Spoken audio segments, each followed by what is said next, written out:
પાછળ આવે હાથ લઈ જાય લે હલવાન કર ખૂબ ઘણા સમયથી તમે બેઠા છો. સ્વાભાવિક છે, ધન્યવાદ છે તમારી ધીરજને. આજે અર્બુદા સેવા સમિતિ ગુજરાત રાજ્યનું શનિ મિલન કાર્યક્રમ મા અંબાજીના આશ્રમમાં જે આયોજિત થયો છે એવા પ્રસંગમાં ઘણાને બધાને ખ્યાલ પણ નહીં હોય કે શ્વેત ક્રાંતિના પ્રેરણા ઉત્તર ગુજરાતનો ઉદ્ધાર કર્યો હોય તો માનસિંહભાઈ ચૌધરી, જેમના સુપુત્ર રાજ્યના પૂર્વ ગૃહમંત્રી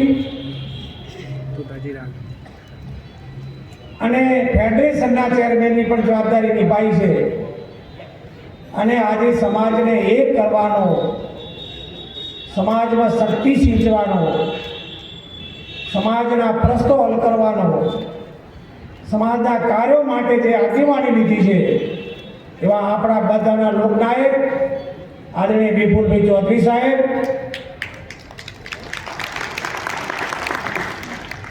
સહકારી ક્ષેત્રમાં વર્ષોથી કામ કરતા બનાસ બેંકના પૂર્વ ચેરમેન, વિવિધ સંસ્થાઓ પર જવાબદારી નિભાવી ભાઈ આદરણીય અમદાભાઈ, બહુ લડાઈ વડગામમાં હિંમત કરી છે છતાં અમે લડીને પણ અમારા બનાસ બેંકના ડિરેક્ટર હોય, માર્કેટમાં હોય કે સંઘમાં હોય એવા કેશરભાઈ, ભાઈ ઈશ્વરભાઈ, દેવજીભાઈ, આ બાજુ બિરાજેલા અમથાબા, હિંદવાણી પડગણા દેસાઈ બા, આપણા માલાબા, અહીં બધા બેઠેલા 64 ગામ ગોળના 67 પડગણાના આદરણીય ગંગારામભાઈ, ગોવાભાઈ, ગોભાભાઈ, મારી બહેનો અને સર્વે નામ લેવા જવું તો લાંબુ લિસ્ટ થાય છે. લાલજીભાઈ હોય, અમારા સર્વે બધા મિત્રો આ બાજુ બધા બેઠા છે. છેલ્લે સુધી લાલજીભાઈ, રમાભાઈ, એવા તમામે તમામ, માફ કરજો બધાના નામ ન લઈ શકો તો ક્ષમા કરજો. સર્વે મારા સ્ટેજ પર બિરાજેલા મહાનુભાવો, વડીલો અને આ બાજુ બેઠેલા મારા ધોતિયાધારી ને પોતિયાધારી, મારા પિતા તુલ્ય એવા મારા વડીલો અને મારા કાળજાના કટકા સમાન મારા એવા મિત્રો, ભાઈઓ, બહેનો, માતા, જ્યારે વાત કરતી હતી ત્યારે મારા મગજમાં વિચારો ચાલતા. આજે આપણે એ દિશા તરફ જઈ રહ્યા છીએ. ધન્યવાદ છે વિપુલભાઈને કે એમને આ વિચાર સરસ આવ્યો, પણ એના પહેલાથી આપણે કહો કે શક્તિ સંગઠનમાં કઈ તાકાત છે.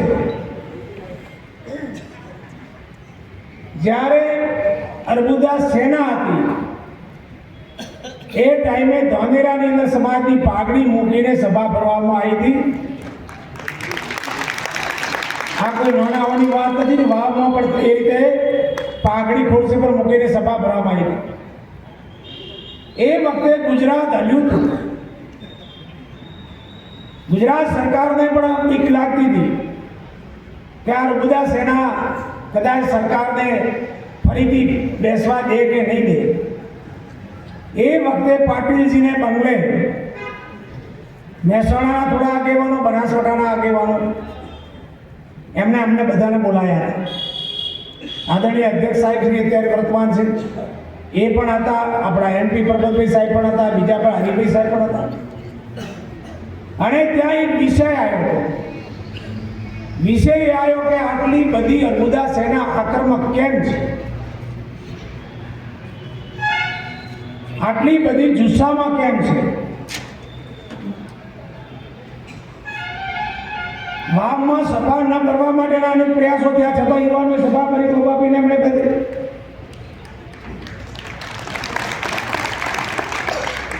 ત્યારે બેઠેલા લગભગ 200 માણસો બેઠા, મૂંગા બેઠા. કદાચ એ પૈકીના પૈકીના કોઈ કશો કે મને ખ્યાલ નથી. ત્યારે મારે ઉપાધ્યાયને કહેવું પડ્યું કે વિપુલભાઈએ ગુનો કર્યો તો વિપુલભાઈને કોર્ટને જે કરવું એ કરે, પણ એમના પરિવાર ઉપર ખોટા કેસ શાના માટે તમે કર્યા છે? એ બરાબર કર્યા નથી. બીજે કીધું કે ભાઈ ઈમાનો આક્રમક કેમ છે? તો એમને કીધું 1994માં ઓબીસીમાં સમાજ આવ્યો, એ વખતથી આજ સુધીના દાખલાઓની ખરાઈનો પ્રશ્ન પેદા થયો નથી.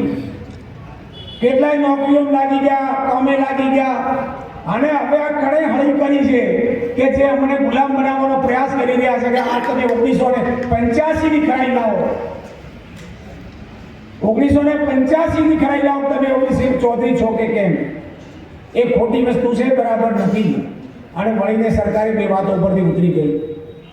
એ તાકાત હતી તમારામાં, એ ખુરશીમાં તાકાત હતી, પાઘડીમાં તાકાત હતી, જેના કારણે વિપુલભાઈ સાહેબના પણ જામીન મળ્યા, જેના કારણે એ સરકારી જામીન હતા.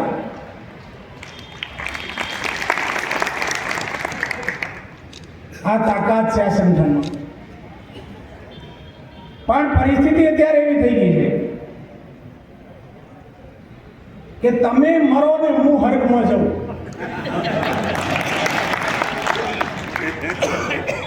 મરે કોક અને ખરકમાં બીજાને જવું છે, કદી બન્યું છે કે? તમારે બધાને જોઈએ છે જલસાબાદ. કોઈ દીકરો નોકરી કરે ડિસ્ટર્બ ના કરે, કોઈ દુકાનમાં ડિસ્ટર્બ ના કરે, કોઈ ક્યાંય ડિસ્ટર્બ ના કરે, તો કોઈ જગ્યાએ ઘસાણા સિવાય ઉજળું થવાનું છે. તો એ ચૌધરી સમાજ એ ઘસાઈને ઉજળો થનારો સમાજ છે. કોઈ કષ્ટ વેઠ્યા સિવાય કોઈને ભગવાન મળ્યા છે? ક્યાંય ઇતિહાસ કોઈ કહે છે? તો એ સમાજ છે કે જે પ્રક્રિયા થઈ છે, એ પરિસ્થિતિનું અત્યારે નિર્માણ થઈ ગયું છે. આપણે યાદ આવે સરસ હેમરાજભાઈ વાત કરી, વિભાણભાઈ પણ વાત બહુ સરસ કરી. આજે આપણે મધપૂડો બનાવવા માટે જઈ રહ્યા છીએ. મધપૂડો બનાવવાનો હોય ત્યારે કોઈ લીમડાનો રસ, કોઈ કેળાનો રસ, કોઈ આકડાનો રસ, કોઈ ગમેનો રસ લાવીને, પાણી લાવીને મધપૂડો બનાવે છે. એ મધપૂડો બનાવ્યા પછી એમાંથી દરેકને ભાગે પડતું મળતું હોય છે. અને કદાચ એ મધપૂડાની અંદર કોઈ કોકરો નાખે તો શું થાય છે? શું થાય છે? એક માખી છૂટે છે ને. કોઈ એવી માખીઓ છે કે હવે બાકીની ભાગીની નો ખાવા બેસી જવું? અત્યારે આવું છે કે ઉડી ગઈ બરાબર, પણ તારે બધું આપણા ભાગમાં આવશે. આ રસ પેલું બધે કર્યું અને ઉડી ગઈ, બાકીની રહી એમ કે હવે મારા ભાગમાં વધારે આવશે, તો એ મજબૂરો નહીં રહે. પણ એક માખી આક્રમક બની ગઈ, એ મજબૂરો છોડી દીધો અને પથ્થરો નાખનારાની પાછળ પડશે, તો હકીકતમાં મજબૂરાથી ડરશે. તો માખી જેવી તાકાત આપણે ઊભી કરવી હોય, મોગે કશું મળવાનું નથી. અમારા અધિકારનું તમારે પ્રાપ્ત કરવું પડશે. એ સમય જતો રહ્યો, એ વિચારનારા જતા રહ્યા, એ સમય અત્યારે આપણે સમયની વાત સાંભળવા તૈયાર નથી. પણ એ મજબૂરા તરીકે આખો સમાજ બનશે, 2 લાખ એનો સભાસદ થશે, તો ચૌધરી સમાજની કિંમત અને કદર થશે. એ સાહેબ કોઈ માફીને અડકવું નહીં કરી શકે. એની પાછળ સમાજ છે.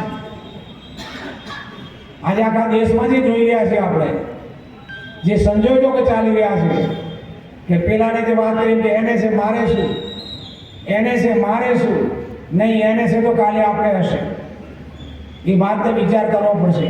આ સામાન્ય નથી વાત, આ સામાન્ય સભા નથી. આપણે માની લો કે ખાલી ભેગા થયા શનિ મિલન નથી. એક દઢ નિર્ણય કરવો પડશે, અને દઢ નિર્ણયથી નીકળશો તો જ તમે મંજિલ સુધી પહોંચી શકશો. અડચણો આવશે, મુશ્કેલીઓ આવશે, લોભ આવશે, લાલચ આવશે, બધું આવશે.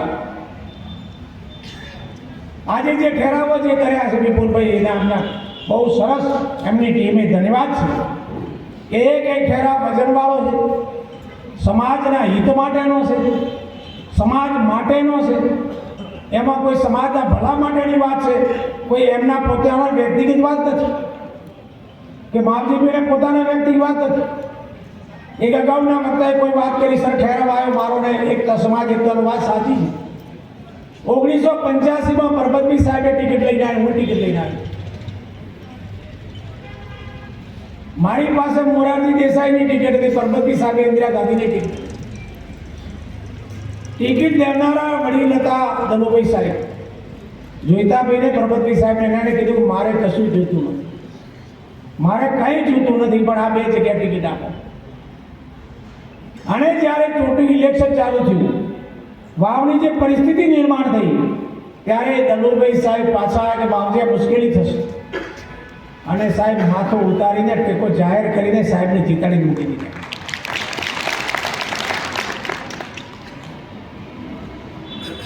ટિકિટ હોતો બેહી ગયો, ફરીથી બે જણા હામાં આવ્યા તો લડ્યા, પ્રજાએ ન્યાય કરી દીધો, મને જીતાડી દીધો.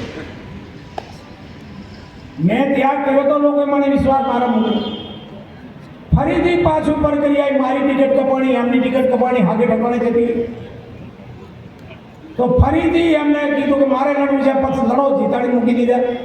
રાજપામાં ગયા, ભાજપામાં ગયા, મંત્રી બન્યા. જે આજે અહીં બોલીએ છીએ એ જીવનમાં વર્તી શકીએ તો જ બોલવાનો અધિકાર છે, બાકી અધિકાર નથી હોતો. બીજી વાત થઈ સમાજની, પાર્ટીની, પક્ષની. સાહેબ સમાજ છે તો જ પાર્ટીવાળા બોલાવશે, સમાજ નહીં હોય તો નહીં બોલાવે. અને સમાજને પણ એકતા રાખવી પડશે.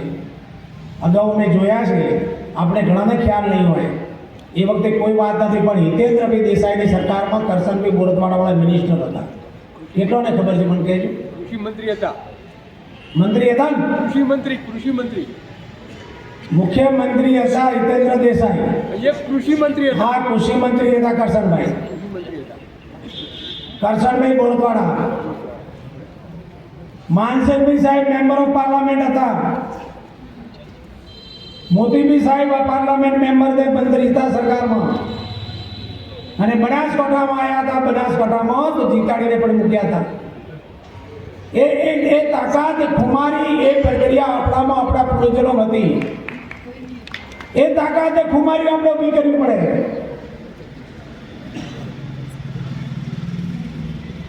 અમારી સરકારમાં અમે સમાજના 3 માણસો પાસે ગાડી હતી. સૌ પહેલા મારી પાસે આવી વિશ્વદાર અધ્યક્ષ, કેબિનેટ મંત્રીનો દરજ્જો મળ્યો. તો મને લાગ્યું કે હું તો બન્યો, પણ હું શું કરું? ભેમાભી માટે મહેનત કરી. સરકાર બદલાની 26 મુખ્યમંત્રી થયા. ભોળાભાઈને મિનિસ્ટર બનાવ્યો ગુજરાતમાં, મેં ઓટી મારી કે ના ભેમાભાઈને બનાવો. એનાથી સાબરકાંઠા અમારો રહી જાય હરિભાઈ ધનસુરાવાળા, જેને ઓનાવારી સમિતિ શું એવા દુનિયા સાંભળી નહીં હોય, ગાડી અપાવી હતી કે અમે તો બે લઈને બેઠા હતા. એનું શું? હરિભાઈને પણ સાહેબ ઓનાવારી સમિતિના ચેરમેન બનાવીને ગુજરાત રાજ્યના અને ગાડીની ઓફિસ આપી. હવે આગળ જાઓ તો પાછળ લમણો વાળો તો થઈ શકે, બાકી ક્યાંથી થઈ શકે? વિપુલભાઈ સાહેબ સરકારમાં હતા તો સમાજની ચિંતા કરી. શંકરસિંહજી વાઘેલા પાસે એમણે જમીન અપાઈ. તો એ વાત કરી શકે છે કે ભાઈ આ પ્રક્રિયા છે,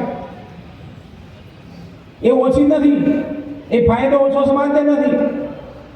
જે કર્યું છે કામ આપણે કહેવું પડે. તો એ જાતની પ્રક્રિયા આજે આપણા 2 લાખ સભાસદ બનાવવા. અહીં આવ્યા આપણે કોઈ પાર્ટી પક્ષ, કોંગ્રેસના આવ્યા, ભાજપના આવ્યા, આ પાર્ટીના આવ્યા છે, બીજી પાર્ટીના આવ્યા છે, સમાજની અંદર આવ્યા એટલે એક પાર્ટીનું કામ કરો, જ્યાં બેઠા હોય કરો.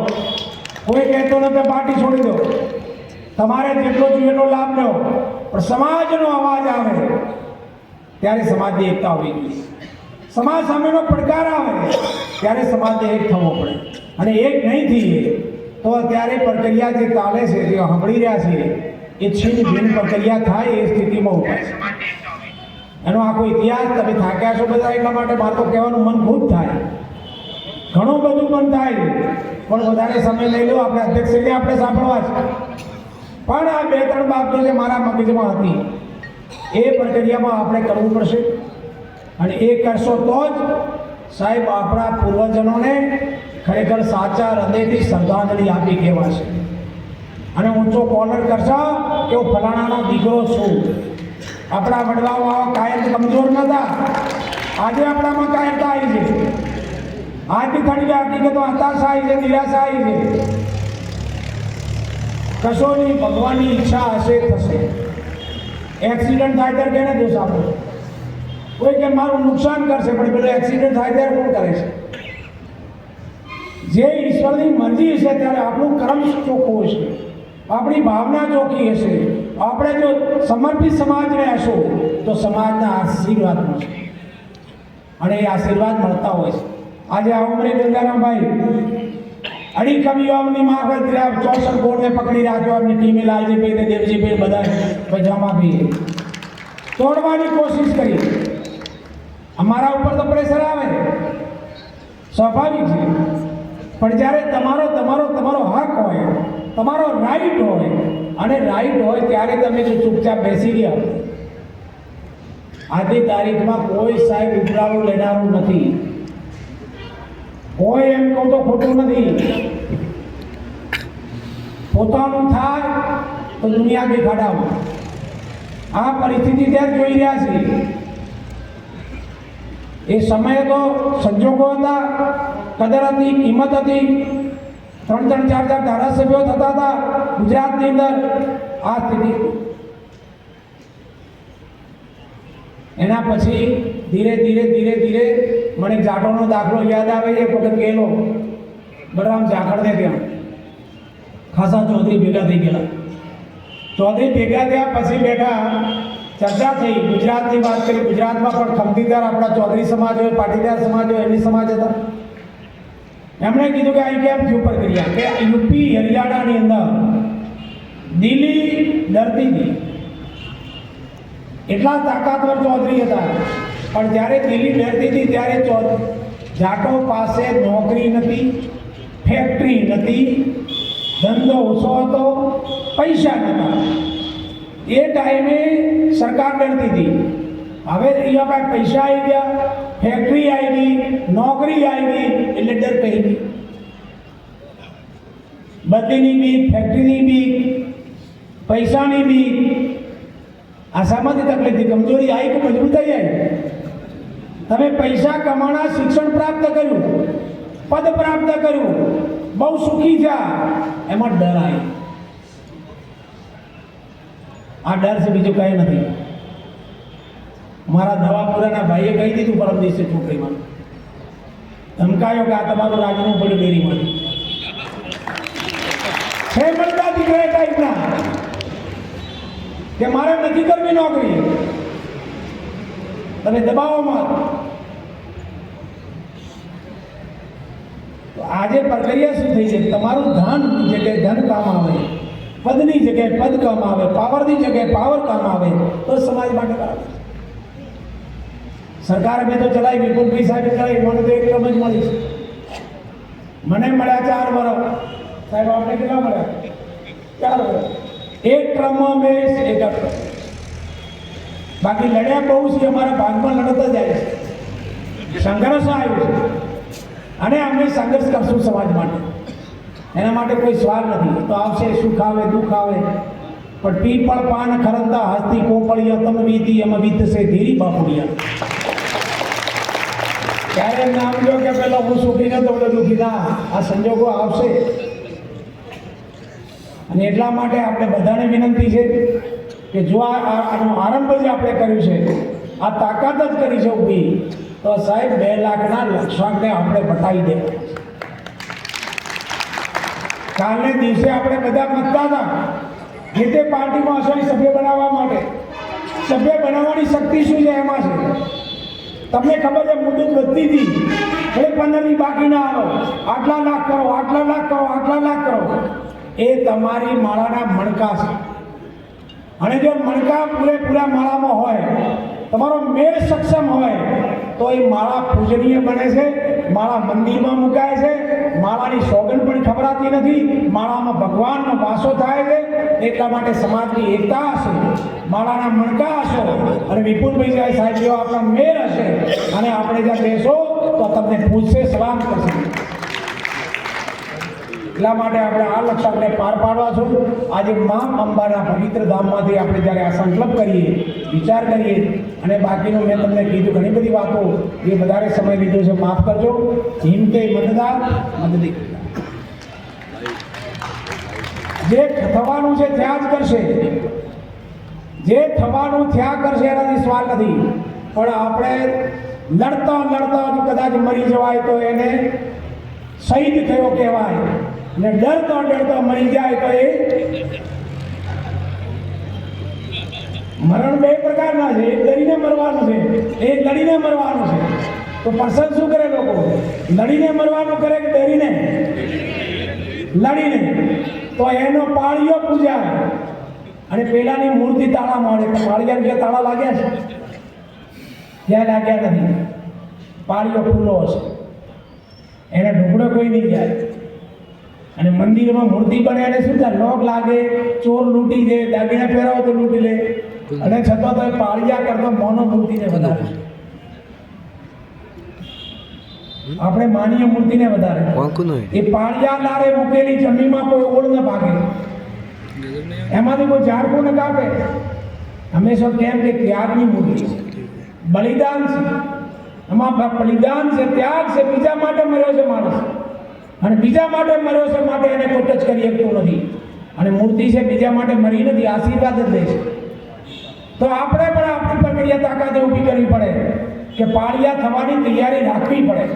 અને આ સમાજમાં કુમારીને ખોંદે આપણો ઇતિહાસ કહે છે, આપણી ગૌરવ ગાથાઓ કહે છે, અને ઇતિહાસને આપણે યાદ કરવો પડે. રાજા રામજી બાપજી જે ઉપદેશ આપણને આપ્યો, માં અર્બુદાએ જે આશીર્વાદ આપ્યા છે કે મારો કયો માનો ભાઈઓ ટાબરિયા પડાવો, એક મહાન સંત જે રાજસ્થાની મનુ ધરા ઉપર બની ગયા અને માત્ર એમણે શિક્ષણની વાત કરી અને સમાજને સંદેશો આપ્યો. માં અર્બુદાની પ્રેરણા આપણે પ્રાપ્ત થઈ, જેમાંથી આપણે ગૌમતી કહી શકીએ છીએ, ગૌમતી માતાની ઝેર બોલાવી શકીએ છીએ. એ વખતે આપણા રોઈ રોખડા થાય છે, આપણાની અંદર ઉર્જા પેદા થાય છે. તો એ ઉર્જા પેદા કાયમ માટે માતાજી રાખે, એ જ પ્રાર્થના કરીને ખૂબ ખૂબ વિપુલભાઈ સાહેબ, એમની ટીમ અને અર્બુદા સેવા સમિતિના સંચાલક મંડળને પણ ખૂબ ખૂબ ધન્યવાદ આપું છું કે ઉમદા કામ કર્યું છે, બહુ મહત્વનું કામ કર્યું છે. આઝાદી લડવા માટે હોગર લાગ્યા હતા, એમ આપણી મંડી પૂરી કરવા માટે સમય લાગશે, પણ હિંમત રાખજો, આગળ વધજો તો એક દિવસ તમારો ઇતિહાસ લખાશે સોળ અક્ષરે, આજની તારીખ લખાશે સોળ અક્ષરે, મા અંબાજીના ધામની તારીખ લખાશે.